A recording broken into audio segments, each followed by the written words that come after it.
you know how I, a robber with an IQ of 180, robbed a bank? We didn't take any money. Instead, we made the hostages strip naked, but we didn't harm anyone. Then, when the police stormed in, they didn't find us in the bank, and even our weapons were just toy guns. Not only was no money missing from the vault, but no hostages were injured either. The robbery seemed to have never happened, but in fact, we made $5 million.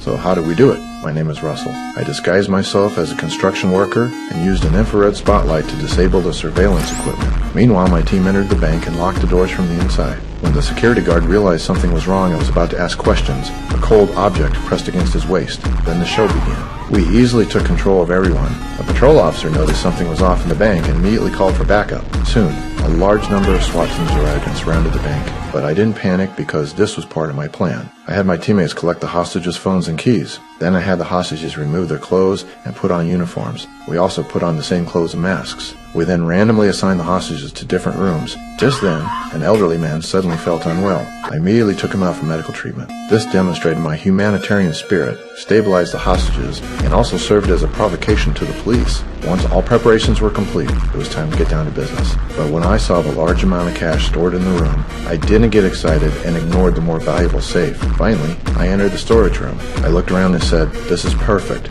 Then I had my teammates move the shelves and start smashing the floor. You'll never guess what I really wanted. The police sent an expert with negotiation experience, Kyle, to participate in the hostage rescue. He tried to contact me by phone, but I refused to speak with him. The surveillance cameras had been destroyed, so he knew nothing about the situation inside the bank. When Kyle was at a loss, I suddenly released another hostage. There was a large box hanging around his neck. The police were concerned that it might contain weapons, so they handled it with extreme caution. Inside the box was a letter I had written. I instructed the police to prepare 2 fully fueled cars and a fully fueled helicopter for us by 9 p.m. Otherwise, we would send one person to meet their maker every hour thereafter. To ensure police cooperation, I sent another lengthy letter as a threat to the authorities.